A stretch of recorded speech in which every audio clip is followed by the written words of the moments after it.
From the St. Francis Yacht Club in San Francisco, this is the Wednesday Yachting Luncheon, hosted by Ron Young.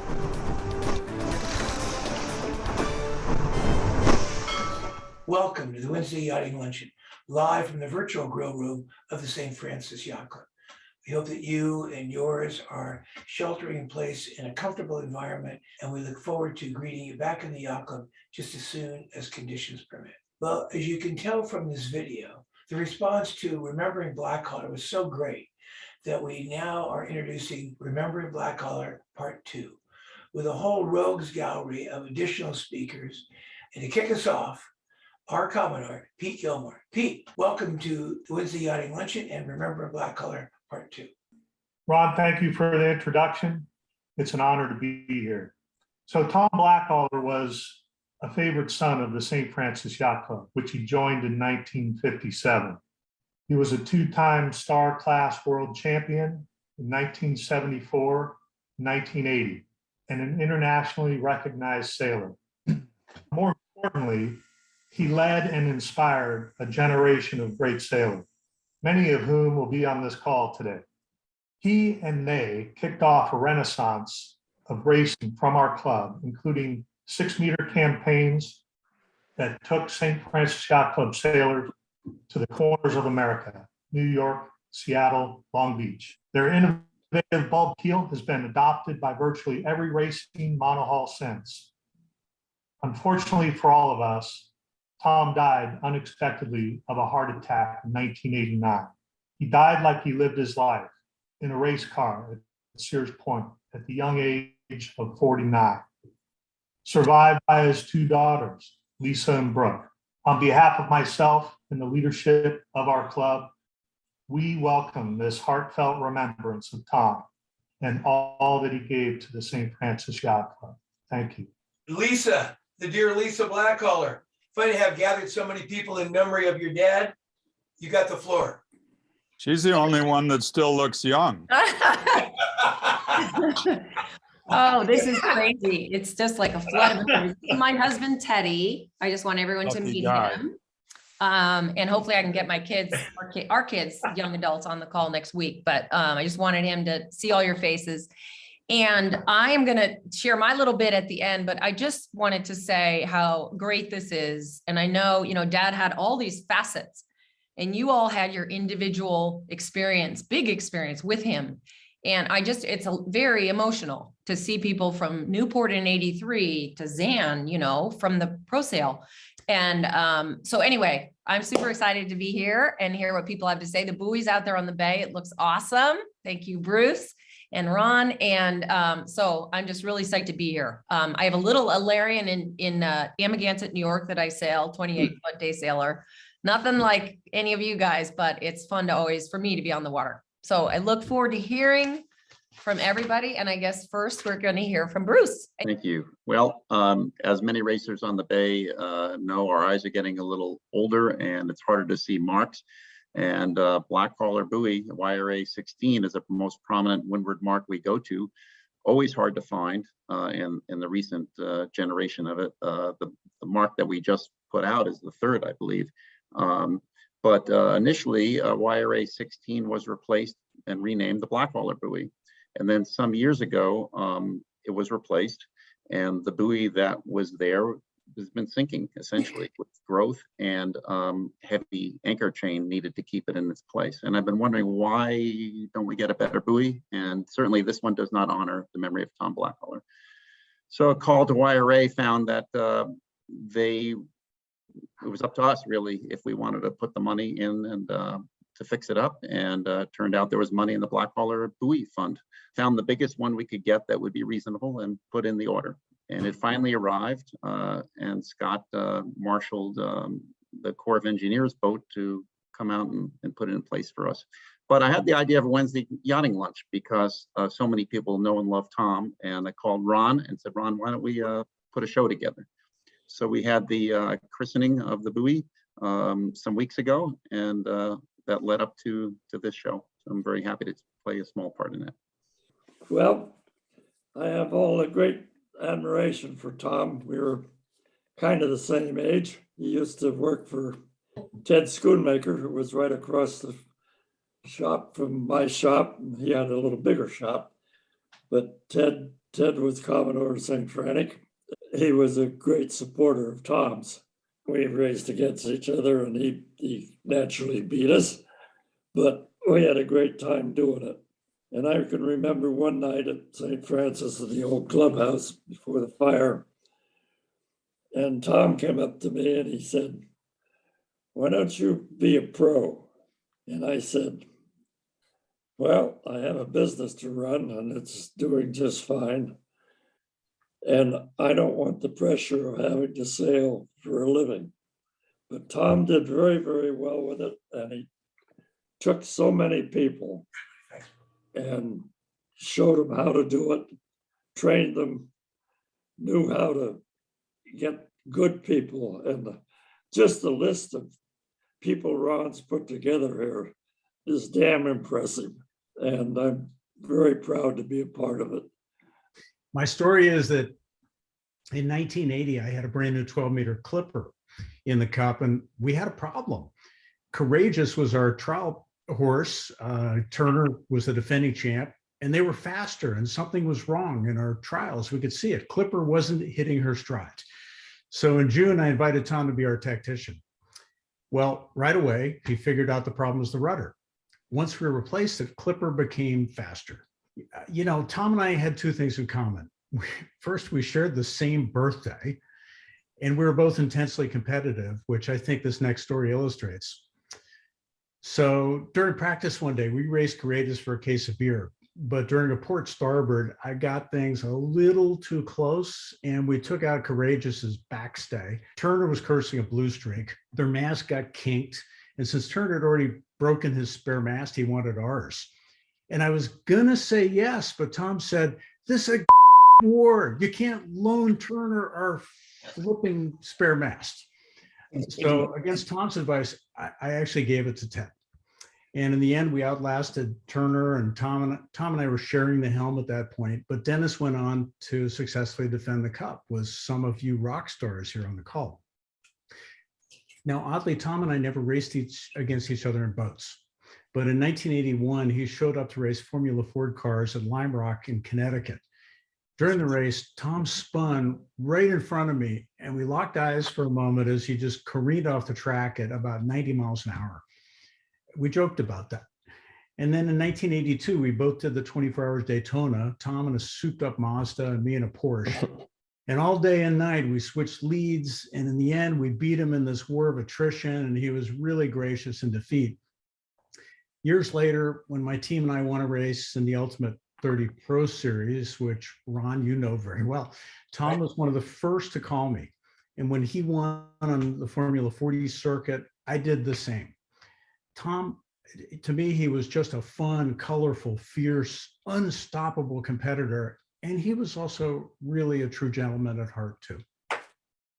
So unlike a lot of you, I got to race against Tom a lot. And, you know, there's some great stories. Started in 1980, of course, with Russell. So I enjoyed hearing Russell's story. And for sure, Tom did make Clipper go better.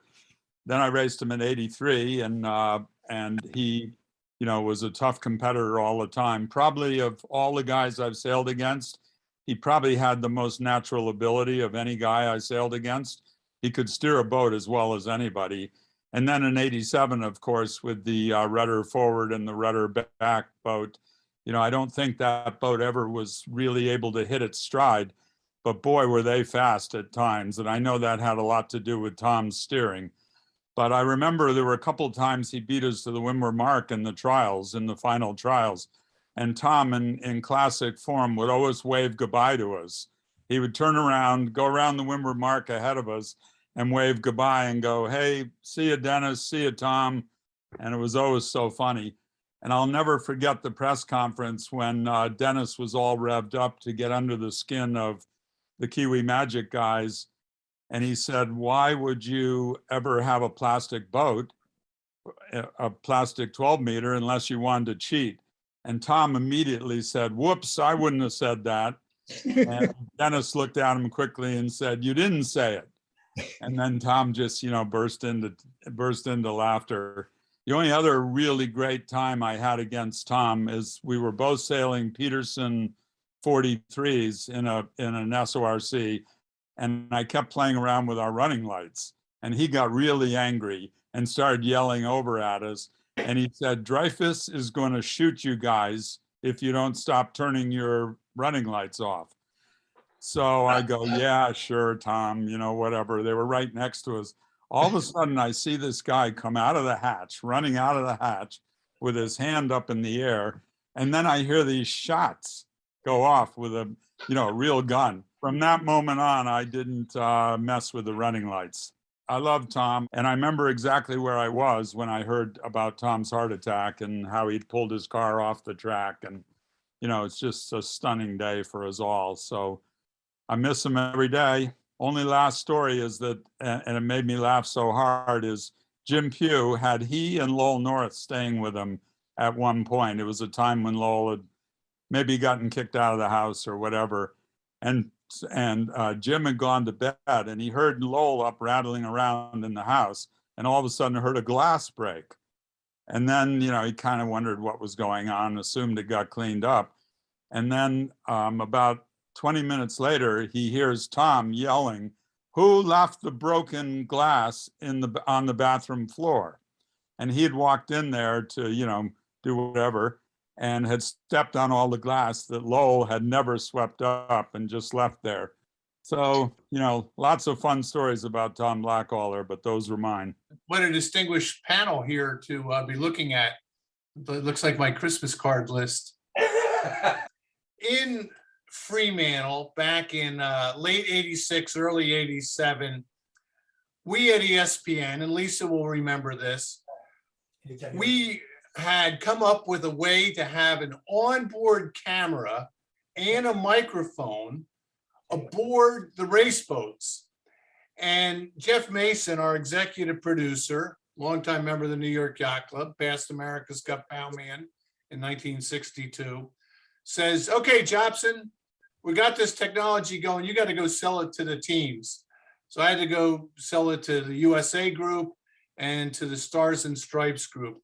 And as you can imagine, the enthusiasm by the crews to have their pictures on television and their voices recorded was not very high. So I had to kind of sell this. And Tom finally came around and said, "Well, we'll give it a try for one day and see how it goes."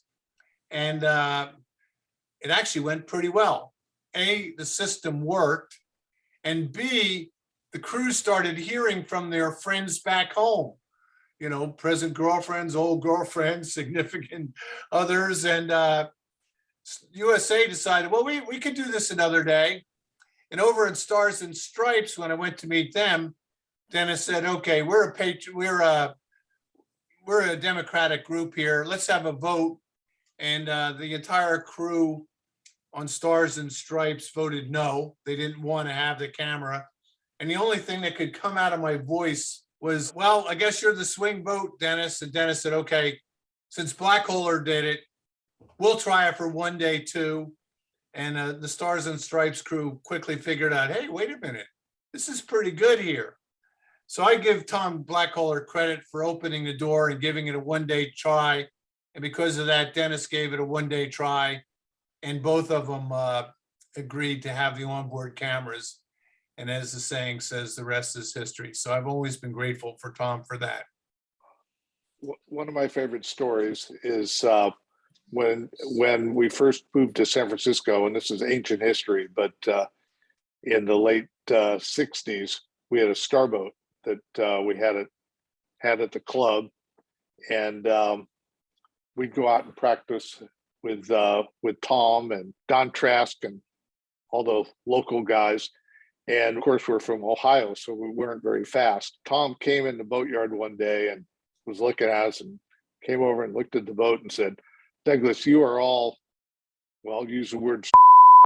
So, the way he'd get up and he'd stand on the wheel cover, so he'd tests the shrouds and looks at where the rig is, and he gets in the boat and he's he just takes everything apart, puts shrouds back in, redoes everything, and he says, okay, now you'll be better. You know, we're from Cleveland Yachting Club, where nobody would help you with your boat. So they just say, well, when you're as old as we are, you'll know how to sail.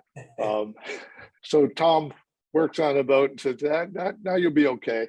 And I said, well, Tom, you know, I told him the story about Cleveland. And I said, I don't understand why you'd want to help us. He said, well, Douglas, that's easy. He says, I want you to have the fastest starboat in the world. And then we're going to go out on the city front here and I'm still going to kick your so, and you know, he was true to that. So, you know, that's how we got to be better sailors. And I think a lot of other people did too, because he had the same attitude with that. Well, he was mercurial, you know, he was always on the go. He was really a very unique individual. I just loved him for it. We had this simpatico, I think, having to do with both cars and boats. And, you know, about cars, on a little aside here, in a serious note, as you know, he raced cars and he was on George Lucas's Sports 2000 race team, as was my son, Rob. And one day they were up at Sears Point and practicing. And he and Rob Rob said, a good hour. Just Rob had not met him before and getting to know each other. And then they went out to practice. And Rob describes coming around the final turn, he saw Tom's car up against the wall and it wasn't moving and Tom wasn't moving. Well, of course, that was the moment when we lost our star, because Rob called me immediately and as a helicopter was taking Tom away. So there's a serious note there, I know, but we lost a wonderful, wonderful, unique individual. I was lucky enough to be able to sail with Tom from the time he got back from Perth till the end. And we did a bunch of sled racing and I think that's kind of, he got his stoke back for sailing big time and then jumped right into this Pro Sail 40 circuit, which had been created by this kind of sleazy NASCAR promoter who'd been like banished from NASCAR for 3 years. And he had like $3 million of Salem cigarette money. So he's like, the best part though was there was some kerfuffle with the USYRU about using the racing rules. And so this race promoter was like, screw you guys, I'm not going to use your rules.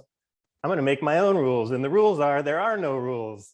And so we're in this, it was like Tom was in heaven, you know, this NASCAR thing mixed with these Formula 40 cats, and you could hit the marks, you could hit the other boats. There's no room at the mark, there's no sea room. It was like the Wild West. And I remember we were sitting we were out on the grass at the New York Yacht Club, and people weren't really embracing the whole pro sailing thing too much. And there was a bunch of fancy pantsers sniveling about this un-Corinthian sailing event that was going on. And when they piped down a little bit, Tom like gives me a nudge and kind of loud voice. He goes, Martha, look at those boats over there. They're racing for money. Don't they have enough? And it was like, oh my God, we almost fell on the grass. You know, it was just, that was classic Tom zinger right there. But the main thing I wanted to say is just how happy he was, you know, those last couple of years racing, and how in love he was with Christine. Like, that man was head over heels in love with that woman. And to be a young man, seeing that beautiful love they had was really beautiful. And Tom always had a way of making you feel special too. Like he did it without trying, you know, it was just part of his nature. And I'll miss him a lot. It was the most fun I've ever had sailing in my whole life, sailing with Tom. I would just like to reiterate with what Zan just said. That was, sailing with Tom was my most fun years of sailing. I grew up in the San Francisco Bay Area and then left. But my early years were spent with Tom at the SRCs. I think I did 4 with him as skipper and an Admiral's Cup. So I guess my short story is about my last sail, with Tom, which was a Cherbourg race in the Admiral's Cup in 1989. He and I had an agreement that I would not sail the Fastnet race. I wasn't at the boat the morning of the start of the Fastnet. And Tom was asked by the owners, well, where's Dave? Why is he not here? And Tom's response was, well, what am I supposed to do? Tie an anchor around Dave's leg to the engine? I mean, that was a classic Tom. And so I had another engagement in the US to race 50 footers and with the DeVosses. And so I'd left. So I was out of the country and I got back and I was working for Sparcraft at that time, Variant Sparcraft. And my check came and I went to cash it and it was canceled. So I called Tom. I said, Tom, you know, what's the deal here? We had a deal. And he said, I'll fix it. Don't worry, Dave. And then he passed. So, I mean, it wasn't a big, I mean, you're just kind of going, okay, like this is much more serious than my my per diem. So as Hank said, you know, he'd never been paid for sailing, and sometimes I was, sometimes I wasn't, but I was starting a family, and you know, it was a funny time. Hey, thanks for putting this thing on, Ron. I'm enjoying listening to these stories. My story about Blackaller really starts with the yacht Celebes and Jack Hedden. He recruited Gary Mull at the age of 18, and Gary was all muscles. He shaved his head, and he was a very funny guy. But anyway, later on, Gary became a crew with Blackaller in the Starboat, and they did a lot of wonderful things. And I was aware of Blackaller because he was drinking and carousing and being what I considered a rather bad citizen. And but Gary came to me and he said, you got to sail with this guy. And I said, why would I want to do that in view of his bad characteristics? And Gary said he can detect a wind shift. And he was right. Tom had learned how to detect a lift or a header, and that was one of his secrets. But my favorite story comes to you from the 6 meter, because while I was in the first 6 meter, they went down there to Australia. And we went out there. Gary was the tactician, and we were practicing outside Barrenjoey Head and in the ocean, and trying to detect what the wind shifts are going to do. And Gary was making records, and he's all very official and sort of accounting like. Okay, so comes race day, and we start against the Australian boat, match racing, and you know, 5 guys in a boat, and bang, very soon we have a pretty big lead. So anyway, we're sailing along, everybody's happy, and then suddenly we get a shift, and Blackaller goes dark. He lost probably 2/3 or 3/4 of the lead. He's really unhappy, and when Tom was unhappy on the boat, everybody was unhappy. So all these 4 gloomy guys are sitting down there, and Tom is talking to Gary about wind shifts, and he's saying, what we need is a 15-degree wind shift. We need a wind shift. We need a lift.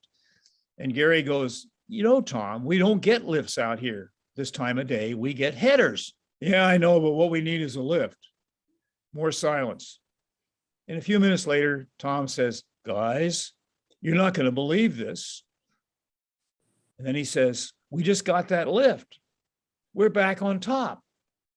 So now he's really happy. Okay. And I was the foredeck guy on the 6 meter. And so I sang out to Tom. I said, Tom, says, I don't get it. How come God is so nice to you? I mean, in view of your characteristics, the way you live your life and all that, how come he's so nice to you? And Tom goes, you don't get it. He says, God likes me. He envies my lifestyle. And that's my favorite story. I didn't sail with him a lot, but one time we were in the circuit, probably with Dave Hulse on Bravura, and Tom had been in the evenings had been spending time with this gal named JJ Eisler, who was as I understood, she was really a bombshell. But anyway, It was JJ Eba, not JJ Eisler. Right. JJ Eba. Different JJ. yeah, Right, JJ. she wanted to come out on the boat with us, and we're in a competitive race, and Tom wouldn't let us do that. And anyway, so that we were going out. It was like there's some sort of a channel. I don't remember where we were, but somewhere in the circuit, and we're going out the channel, and then we're just putzing along at 8 knots or whatever, and then Turner comes by. I think he's on Tenacious, and JJ Eisler is hanging on him, hanging all over him when he's on the wheel. And she's wearing like this gold lame pantsuit. Tom just looked over there and said, "Well, that's why we don't take women on the boat." That's my story. Hey, Stuart, you're up, buddy. It's so great to see everybody. Thanks, Ron, for putting us all together. Lisa, great to see you, and Teddy, and best wishes to your family there. So my story is you got to put yourselves into the DeLorean and head back to the spring of 1985. The Cup was in its second year of captivity, the America's Cup in its second year of captivity down there in Australia. And Ronald Reagan was our president, and Francois Mitterrand was the president of France. And we were in Cannes with Commodore Tompkins, who had just prepared for us the brand new St. Francis 9 6-meter. And we were doing the World Championships that year. So it was Tom as helm and Commodore on the main sheet, Kenny Keefe on the bow, and Donnie Coleman and me in the cockpit. And of course, Commissioner of Yachting, R.C. Keefe, was our manager there, taking good care of all of us on shore. And anyways, we had a good time putting the boat together. Commodore done a wonderful job putting the boat together in Sweden and brought it down to Cannes for this race, World Championship event. And the first couple of days were fun sailing. And then one of those Mistrals came in from out of nowhere and blew like crazy for who knows how many days. And a group of St. Francis Yacht Club members had just arrived in town by a bus. They were doing a little tour of Europe. So they were there for a day or two to watch us race. And after lunch, we walked out onto the veranda by the yacht club there, and Tom was looking at the wind blowing so hard that we couldn't race. We were under AP for that day and maybe the next day conceivably. And Tom was just mad. It just every muscle in his body was tense and writhing. And to make matters worse, as I stood there with him looking at the wind blow, just down the harbor, about 110 kids came out from another harbor there in Cannes on their opties sailing in the afternoon. And he's like, oh, he just nothing was said. He just was tensed up to unbelievable. Well, Franco-American relations got a little tense that afternoon because shortly after all that, a little French guy comes out of the restaurant, stands next to Tom with his little beret hat on. And we're all, the three of us there, just looking at the wind and contemplating. And again, Tom's just getting more and more angry by every minute. And this little French guy leans over to Tom and says, "Excuse me, how hard is the wind blowing?" And I think Tom Whidden, that might be where that phrase started. Oops, I wouldn't have said that. Because Tom just couldn't contain it anymore. He says, "How hard is the wind blowing?" How hard is the wind blowing? How hard is the wind blowing? What do you think? I got a freaking anemometer on top of my head? I don't know how hard it's blowing, but it's blowing so hard I can't race. I got the entire yacht club is here. My fleet is here. My team is here. I'm stuck on land. I want to go sailing. And with that, the poor guy is whimpering back to the bar. So that was my Tom Blackaller story. He was just such a colorful character, and it was a delight to meet him when I sailed on Clipper in 1980 and sail with Tom in many, many occasions. And I guess I was also lucky to have the opportunity to live at his house for a little while. So thanks to all of you for sharing all your stories about Tom, and greatest friend I ever had, Tom Blackaller. It is really cool to see everybody. And I remember the first time I met Tom, I was sailing on Freedom, and I was actually Tom Whidden's understudy. And Russell, it's great to see you. I know you had Tom and Jim Alsop come and sail with you that summer, and I think it was the August trials. Tom, you were injured. You stepped on a ball or something and cut your foot, and I was lucky enough to sail the August trials with the A-team. And Jim and Tom and Russell were sailing together. And I remember the first time seeing Tom out in the water, I had heard his reputation, you know, from the West Coast and starboat sailing and everything. And we get to the starting line, we're in the sequence, and Tom's just sailing circles around Dennis and yelling and screaming at him the whole time. And this is like, you know, Newport, New York Yacht Club, America's Cup stuff, and Tom's just having a ball and Dennis up in knots. And, you know, we were luffing at the committee boat and off you guys went. And later that afternoon, I see Jim on Thames Street. He goes, "Hey, come and have a beer with me and Tom." I said, "Wow, I get to have a beer with Tom Blackaller. This is really cool." And I guess he wants to meet me. And so we have a beer, and he really didn't want to meet me. He wanted to know. He was asking me all these questions about what size spinnaker you're using and what jib was that? Was that the light jib or the medium jib? And he was just trying to pump me for information, which I never gave him. And then the next couple of years later, I got to sail with him. I got indoctrinated into the West Coast Famous Sailors Club with Ken Keefe and everybody else, and Gary and I both. And there was one time, Gary, you probably remember this. Hank, you would too. We were going out for a normal practice, and Tom came up to me in the morning and said, "Make sure we have all the good sails on board." And which was odd, because usually, you know, if we're sailing against Courageous, just practicing, you know, starts and stuff, we'd have kind of the beater sails, but Tom wanted the good sails. And I said, "Tom, what's going on?" He goes, "We're going to sail against Azura." Now, Azura was the plunger that Tom was kind of on the side. Well, he helped prior to the America's Cup summer. He helped the Azura guys and Mauro Plessier and Chino Ricci and all those guys kind of get their program up to stuff so they could come show up in Newport and compete. So Tom said, "We're going to go out and sail against Azura." And I said, "Tom, we can't do that. I mean, we're going to get in all sorts of trouble by the New York Yacht Club." And he said, "They're not going to see us where we're going." So we towed for like 20 miles out by way out of sight of land. But that was just Tom, you know, he just any chance to go sailing and sailing against somebody new and having fun. Anyway, that summer was a lot of fun. I mean, it was one of the most fun summers I had sailing, and I met a lot of great people.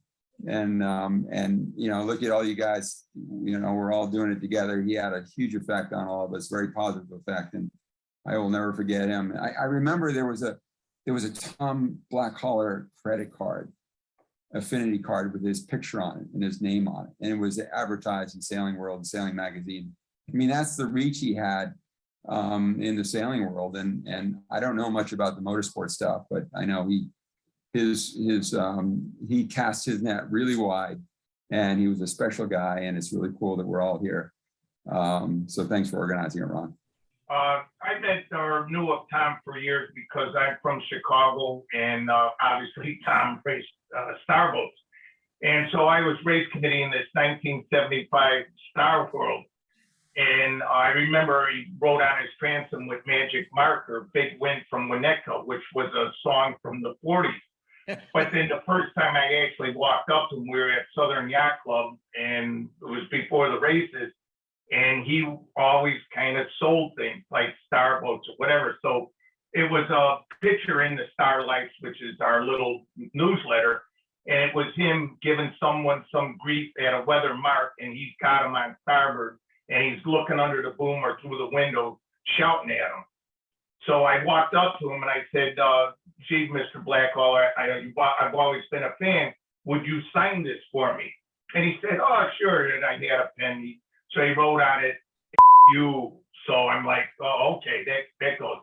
Then a couple of years later, a lot of times the circuit, we call it, the Bacardi Cup. And the year before, I was sailing Bacardi, and his father drove the boat from San Diego or San Francisco, and he had a few difficulties. So like the next year in January or so, my sister worked for Doug Peterson. So I get a call from my sister, and she says, "I got someone here who wants to talk to you." And it was Tom. Tom picks up the phone and says, "Rick, I'd like you to drive my boat to Miami." I said, "Okay." So I did that, and you know, I got to know him a little better working for him. And then Tom Whidden was there. He was sailing Louisiana Crew that year.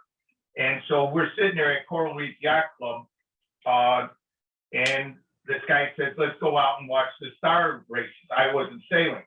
So there's Dennis, Tom Whidden, and Lloyd Charbonnet, I believe the guy's name. We're out there watching the morning race or the finish. And then Tom and the guy that were Jim Pugh come sailing up. They were in the starboat, and Tom says to Dennis and Tom Whidden, "Why don't you jump in the starboat? You'd really like to be out there in this." And Tom Whidden and Dennis looked at each other and got on the boat. I bought a mast and a suit of sails, or a main, from Tom.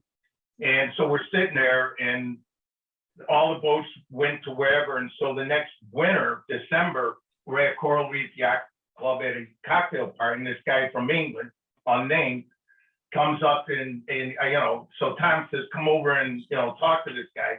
And he claimed I had his mast, and Tom said, "No, you got your mast, but I'll tell you what happened to you." Again, he used that word. "You got now leave me and my friend alone. We have to drink now." But Tom was a very generous person, and I know I haven't, he was always kind. He was irreverent, funny, all like I've been hearing. So I don't think he was the big win from Winnetka, though. But he was good grief. Great to see you all. And Ron, thanks so much for putting all this together. I mean, it's just what a crew. And my stories are, I have a lot of fond memories of sailing against Tom. I never really sailed with him, but my God, the amount of races that I sailed against him is few and far between. I got to sail on Freedom during the 1980 America's Cup, and it's great to see Russell when Tom and Russell were over on Clipper, and then I did numerous Congressional Cups sailing against Tom, which was really fun because we'd come back into the dock and there'd be all kinds of dock chatter and whatnot, and he was very, very colorful on the dock, as one can imagine, and at the prize givings and whatnot. Then we moved into the sleds. I remember one Cal Cup when we were sailing at California Yacht Club. I was on Blondie, and I think he was on Mongoose. And on the final day, the wind came up. It was kind of a clearing northwesterly. Zan may remember. Tom said, "Screw it, we're going to take the boat out and we're going to sail down to Newport," because it was just blowing about 30 to 40 knots. And so off they went. That was quite something to watch. Then I did a multitude of SORCs sailing against him. Whidden was not lying when we were sailing on Love Machine, and Dreyfus came out with the gun and whatnot. So sailing on Willowa against Tom and a bunch of different boats and whatnot. But my fun story that I want to bring up was when we were sailing in the Sardinia Cup over in Italy. Tom was sailing a boat called Vanina, which was owned by Vanni Mandelli, and it was a Kaufman 46. And I was sailing a boat called Jena, which is a Peterson 41. And Dick Deaver was sailing a boat called Dita. So we had 3 California skippers sailing the Italian Sardinia Cup team over there. And I remember we were in a race going up to France. So it was kind of the distance race up through the Straits of Bonifacio. And it was kind of a fluky race getting up to France. All the boats were allowed to talk to their team members on VHF to sort of give local information amongst your team. And I remember we were out in the middle of the Straits, and Tom was over closer to Corsica. And so we called over to Vanina and told him to, head out to the middle of the Straits. He comes back and says, "Now we take the pasta, and after the pasta, we'll jibe and come out there." So that was Tom. He was just a character all the way through. I miss him. Nice to see you, Hulse. I didn't know you had such little hair. Good to see you, man. Zan, I like that look too, man. I mean, that is the mad, wacky professor. So anyway, Blackaller for me is a couple things. One, I think he really gave me confidence in sailing and that I could actually do something. I think the first time we actually started racing against him was in the training for the Governor's Cup. And it was Billy George and me and Cayard, and we'd go over and race Santana 20s in Alameda with them. And he couldn't get around quite as well as we could, but we kind of whooped up on him, and he kind of said that we were better than he was at match racing. It's like, wow, we're that good. So that was kind of the first time he gave enough confidence. The other time, there was another time at the Richmond Yacht Club, and I was still in high school, and he was telling me about how he played football at Berkeley High and this and that, and he basically wanted to try and take me down, and I picked him up and put him on his back, and it was like, okay, maybe that wasn't such a good idea. So, I mean, he gave me a lot of confidence. And then I think the other thing with Tom was the 87 America's Cup. And, there's still goes through my mind. There was a race, we raced the Eagle, the Beagle, and it was super windy and super wavy. And, our boat was always a little bit more challenging, but, he said to the whole crew, the only way we're going to lose this race is if one of you, dumb blank, falls overboard. It's the only way we're going to lose. And, I still share that with people who were on the boat back in the day. And it still brings a laugh to our mind. But, I just hear that high pitched voice. And,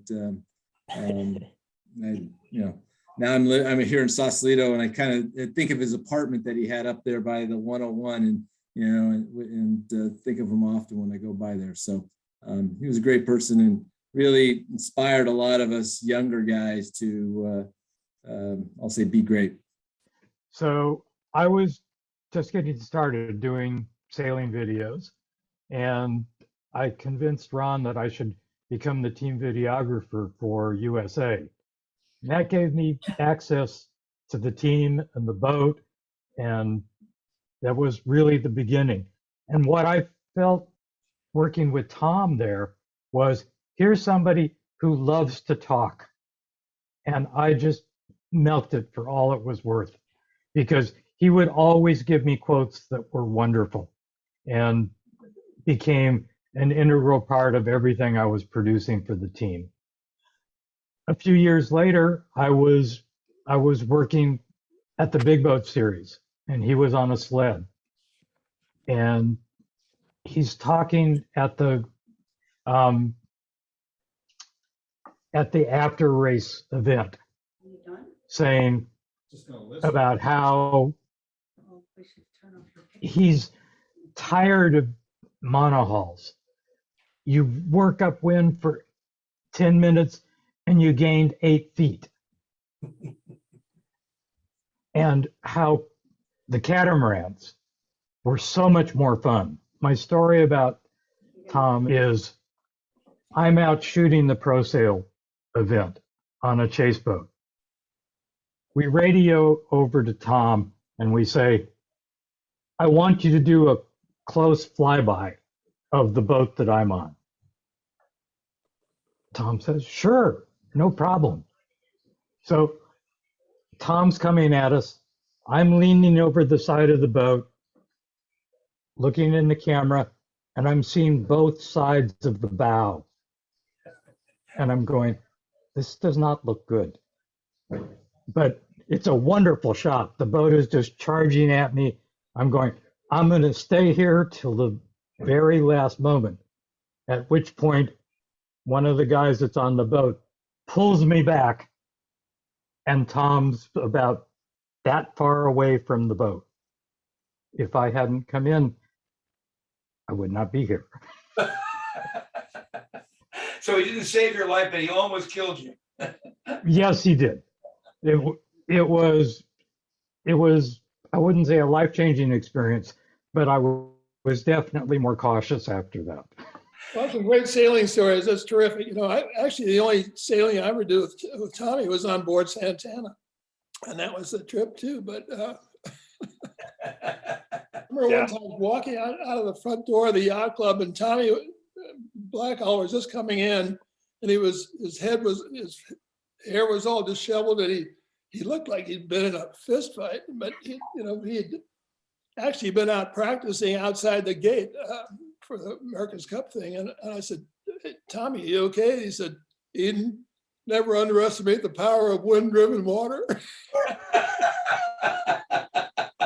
The thing about the story is that, you never want to enlarge someone after they die beyond what they were in life. But you never had to worry about that with Tommy because he was so larger than life anyhow.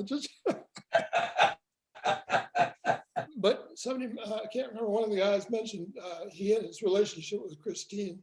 You know, it's really true. His personality just, I mean, he was so in love with her and she was so in love with him. It was unbelievable.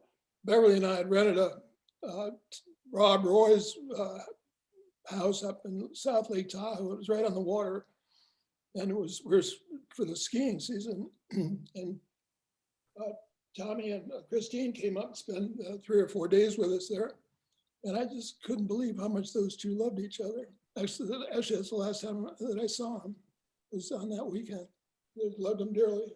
Yeah, she changed his life from being quite a womanizer. When he saw Christine for the second time, most people realized that she was Cayard's girlfriend years before, and that that had been a near miss. But when he saw her the second time, he was literally like a high school sophomore. He couldn't stop thinking of him, talking about her. And I remember the first real date, because we were with each other at the office just before he went off on it.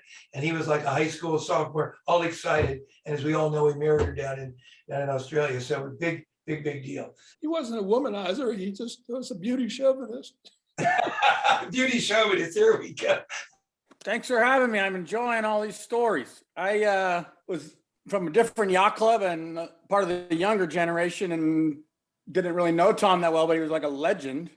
But as I got to know him later, it was particularly in the '89 Admirals Cup, we were on the same team. So I got to know him quite a bit better at that point, and that wasn't too long before the end. But one day we had a lay day and we decided to play golf. Tom took up golf later in life and really enjoyed it. I always played golf. So he goes, Madrigali, we're going to go play the golf. All right, we're going to go. So Scott Easom, myself, Tom, and I believe a Australian navigator from one of our one-tonners went and played golf in the Cows Country Club.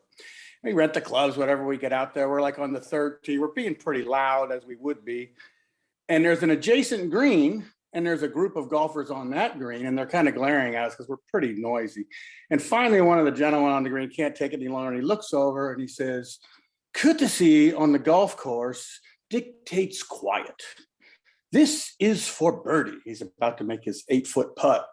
Blackaller goes, oh, Jesus, guys, be quiet. This is shh. So we all, guy takes his putt, misses, and glares at us, like blaming us for missing the putt. And Blackaller couldn't take it. He finally goes, oh, screw you. Next time we'll just let the Germans overrun you. He yells this across the whole golf course. And I go, it was a great day. And I really will remember that. And I only sailed against him a few times, never sailed with him, but what a guy. I mean, his boyish charm and exuberance lasted to the day he was no longer with us, and was quite unique. It's great seeing everyone. Lisa, great to see you. Yeah, Tom was larger than life. And certainly coming through the St. Francis Yacht Club, if you look at all the great sailors that have come out of the club, I think Tom had a big influence on a lot of that. Certainly for me, just seeing someone being so successful. And of course, there's so many stories you can tell about Tom. One of them could be that, getting ready for the 6-meter Australian Challenge in San Francisco. I think Ted Turner came out with a 6-meter, and they were out tuning up, practicing, and Turner tries to cross Tom on port tack, and Tom just rams him. And then as he rams him, he goes by and goes, welcome to San Francisco, Ted. And as well, I think Tom was one of the first, if not the first, pro sailor. So, he really kind of was visionary in that side of things and the pro sailing side of things. A couple stories. One is that as a young sailor getting ready to go to the Laser Worlds in Germany, at the old club where the bar was, it was kind of like this little den that you went, and the junior members, we could hang out there and listen to the stories and things like that. And I had asked Tom about sailing in Europe, and I think it was in Kiel. He had sailed there before. And he spent about 20-30 minutes with me talking about that and describing it's like nothing like San Francisco. The conditions are different. And really, by the time I walked out of there, I was, walking 2 feet off the ground. You know, he had instilled in me so much confidence, and I went on and won the Worlds. So that was a great memory, and never forget that. And I pass that along as well whenever I have that opportunity. But the other story is at the Star Worlds in San Francisco. And this was the big showdown between DC and Blackaller, Dennis Conner and Blackaller. And I think Dennis might have won the Worlds the year before with straight bullets. There was, you know, a lot going on. The Star was, you know, tons of boats, Europeans. There was this guy from back east, Buddy Melges, I think was his name, was brand new to the Star, did a couple regattas, was showing up. And DC basically announced when he arrived, you know, and both these, you know, these guys, DC's bigger than life. And, you know, and he announced whoever won that regatta was going to be the best sailor in the world. And so anyway, so Tom had arranged with me to sail his boat back from the Berkeley Circle. So all the Stars were at St. Francis, and it was an easy sail down with the building breeze. But on the way back, after sailing, you know, back then those races were really long, and you had 2 of those races a day. And I think there was a couple boats that sank that regatta. And so Tom had figured out, it's like, well, if I could get Bertrand to get a power boat and sail my boat back to the beach, and he and Ed Bennett could be back there hours before everyone else. And that's what happened. So I made arrangements to borrow a skipjack, which was a kind of a little bit of an offshore fishing boat. And, you know, wasn't a rib back then. So, and so I was fortunate to be able to watch the races. And after the race, I would come up. And of course, I needed to get a crew to help me sail it back. And some of the days it was a girl. I was able to talk my girlfriend into doing it. I'd never sailed a Star before. And it's like, Jesus, you know, I mean, I could drop the rig really easily. And so that was cool. And then to see him go over the horizon at full tilt, you know, back at the club. I would be the last boat back to the dock, by the way, but he had already been, him and Ed had been in, showered, in the sauna, in the bar, you know, and everyone else is dragging their asses up the dock, you know, and they're all wet. And I come flying in, and these guys are all dressed and come down. And so that was after the second day, Don Trask, who was also racing in the regatta, came up to me and he started poking me in the chest, and he goes, "You are not allowed to do that." Like, he was, in Don Trask is a very imposing character, and like threatening my life. But I did it. I did it every day, and it was great. Ended up, Buddy Melges won the regatta, which was great to see. And so the rivalry between DC and Blackaller continued. Thanks for doing this. It's good to see everybody. In 1976, I was 19 years old, and Tom asked me to go and sail with him in Australia at the Oz Am Cup. What was interesting about that event, the boat we were racing against was skippered by David Forbes and designed by Paul Elfstrom. We're off of Barrenjoey Head, where a lot of us in this group have been. Really windy, really rough. In the boat was Commodore on the bow. It's too bad he dropped off. Gary Mall, Ed Bennett, myself, and Tom. And we were bucketing like you do in a 6 meter all the time to keep from sinking. Start the first race, not knowing how we're going to do against Elfstrom and David Forbes. And we roll over the top of them after the start, blowing 20, 25, big seaway. Tom leans around behind the leech in the mainsail and yells at David Forbes, "Gold medal, my ass." And I'm, 19 years old, right? I'm thinking, I don't think you can say that, but, I'm not going to say anything, but I'm not sure you can say it. The point of the story is that David Forbes had won a gold medal in 1972. David Forbes had never beaten Tom Blackaller in any starboat race ever, but David Forbes had a gold medal. So that upset Tom to no end. And that was, we went on to win that event. In doing a little bit of research, there's a Sports Illustrated article about Tom in the 6 meters, and I didn't actually know this. Tom did 4 Australian American Cups. And he won every race. So it was a 7-race series. It was a minimum number of races, 16 races. Nobody ever beat him in Australian America's Cup race. And he led it every mark except for one. I didn't actually know that until I was reading this article yesterday. But it's pretty impressive when you think about the different people from Ted Turner, where Gary was with Ted, and all the other starboat sailors that came against, all the 6 meter sailors that came against him in those different Oz-Am Cups. And then he led it every mark in every race except for one mark.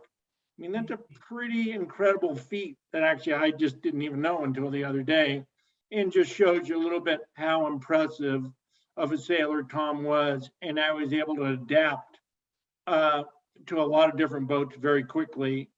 And as somebody said earlier, you know, he's just a very good seat of the pants sailor. So this has been real fun. I'm going to share one golf story. Blackaller and I are playing at Mill Valley. He's been teasing me for a while because I'm new to the game and I keep having these rented clubs. Ron, you can't have numbers on your goddamn box. You can't have numbers on your clubs. You can't have a bag with numbers on. So my son tells me I got to buy some clubs. I come in, I've got brand new clubs, brand new golf shoes. I got a new wheelie that I'm rolling down. And as I approach, he and Vito are getting ready there in Mill Valley. And they see me, and Blackaller in his loud cackle starts going, hey! And he's pointing, look, brand new clubs, brand new golf. Anyway, I get ready to tee off, and I got this brand new, I pull out this 6 wood. I've never seen a 6 wood before. Decide I'll try this. Brand new, never used before. Anyway, above all this cackling, I take a swing, and as I swing, the head of the club literally comes off the club, spins left, hooks left. You think the ball is hooking, well, the club's hooking even more. Hooks into these trees over here. This long, skinny strand of thread is chasing the club into the things. And Blackaller cackled so loud, I swear I thought we were going to get arrested. He couldn't stop laughing for like 3 more holes. Hey, new holes my ass, new clubs my ass, new bag my ass. Ah! Well, that was tough. He made us all laugh. He actually brought so much fun to the game that there's a reason why 30 years after his passing, we've got oodles of guys wanting to speak about him. Sorry, I just was flying and just landed in San Francisco. So I hope you guys had an enjoyable talk, remembering our good friend. And maybe, Ron, you passed along the story I shared with you this morning. That's kind of the classic. I was 18 years old. Tom asked me to crew for him in the Star North Americans. And, you know, I was super excited about that, of course, and even drove the boat all the way to Toronto to do it. Spent some considerable time making sure that my area was sorted out with marks and measuring everything about the jib. And so we race kind of in the first race, and we're coming around after the first beat and run. We go around the leeward mark 4th, maybe like behind Dennis and in front of Lowell and Buddy Melgis and Bill Buchan, and right in the thick of it. So I pull the jib in and hike over the side. A couple 10, 15 seconds later, I go, how's the jib? And he says, what? And I said, well, how's the jib? Is it trimmed, you know, in the right way? And he says, oh yeah, anywhere in there is fine. If that was important, I'd be doing it. At which point I just shriveled up into a little ball on the side of the boat and didn't say anything anymore. Great. Well, this has been an incredibly fun thing to be doing. Lisa, you got maybe some closing remarks. Sure. I love you so much. She was so proud of you. This girl only went to Brown, Berkeley, and Stanford. So this has been incredible to just see everybody and just the memories flooding back. And, you know, Paul and I organized the 20-year anniversary of his death, and we had a thing at the yacht club, and it wasn't recorded, which was just a bummer because there were a lot more people there. But I'll tell you a few funny things about him. Obviously, I had a super different relationship than all of you had. I love hearing how he inspired young people. I just think that's a really great thing that I don't think about when I think about him. So thank you for that. I love that. And Christine, he really was in love with Christine. I keep in touch with her. She married a journalist that was kind of a rebound marriage, a sailing journalist, and divorced him. And now she's remarried again, but we keep in touch. So she'll be happy to hear we did this, and maybe we can share it with her. He really was in love with her. And I think in some ways, like, he opened up his heart, as you all know, he had, has realized he had prior heart attack. So who knows, but I don't think he was meant to get to 50 years old anyway. And he would be so canceled these days. I just, the things he said, sailing, I'm sure, is still, an old boys network, but wow, did he say some zingers? And he was so funny. And I just love my memories of Newport in both 82 and 83. He convinced me to drive the BMW across the country with a friend to get the car to Newport. And of course, he didn't pay for the friend's plane flight home. He paid for my plane flight home. He didn't pay for the friend's plane flight home. But just being in Newport was so much fun. And in both 82 and 83, just so grateful to have been with, Mike and Gary and Hank. It just was a really amazing time. And then I always, as you can see, weaseled my way into the fun. I never got to sail with him. I really wish I had. But anyway, with the America's Cup in 87, just my funny memory about that is being in that little Golden Gate Challenge office right across from Peter Stocker's office in the Marina Safeway. And Friday afternoon, the bills would need to be paid. And, there wasn't enough money in the account to pay the bills. Someone would just, at the last minute, give him money. And then I don't even know, we would have to get in the car, me and someone else, we'd have to drive down to the corner of California and Montgomery, where the B of A was, and run in and deposit the money to the Bank of America account so things could keep moving along. So, it is really too bad, right? The boat in 87 ran out of time and money. It really would have been cool to see what would have happened. And then I was able to work with Gary for ESPN, and that was a highlight of my life, just the best time. And it really was special. And I have so many fantastic memories. Some of the stuff I don't want you to put in the slideshow, Ron, but Dad, on Christmas Day, this is, he was a crazy guy, but we went out to tour the USS Carl Vinson with my sister. I'd gotten him to bring my sister down, and we get back to the dock, and Christine is there, and it's Christmas Day, and he's like, okay, see you later. And he rolls up his window and they drive off. He was kind of an interesting guy. You can imagine what kind of father he would have been. And then with Pro Sail, he had been mad at me when I graduated from Stanford. And he said to me one day, hey, Lisa, I'm really sorry. I was mad at you when you graduated. Do you want to come work for me?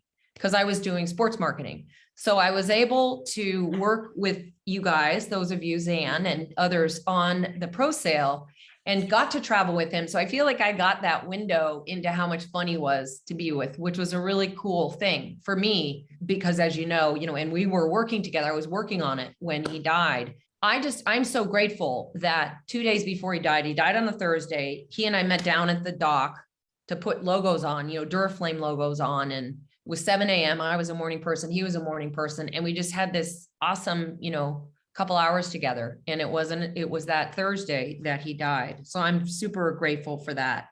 And Zan, I remember that story about the New York Yacht Club on the lawn. That was classic, Dad. And just a story about JJ Eba. One time, Ted Turner was speaking at Stanford. He was, the speaker series. So Dad came down with me, and we're sitting like in the very middle of the auditorium, kind of far back. And Ted Turner gets up there and he starts his talk about CNN and whatnot. And all of a sudden he sees Dad in the audience and he says, hey, that's Tommy Blackaller. He stole my girlfriend. He says that to the whole auditorium. Anyway, we all miss him. I really do miss him. And I want to thank everybody, because such great stories today that now I know are recorded. And I've got some great images that hopefully, from Sharon Green and Dan Nerney and Daniel Forrester, but he was a character. And sailing, you know, became a little less interesting when he died, I know, in terms of personalities, but I think he would be very canceled today. So it would have been interesting if he was alive. So again, thank you to everybody. Thank you, Ron. This has been really awesome.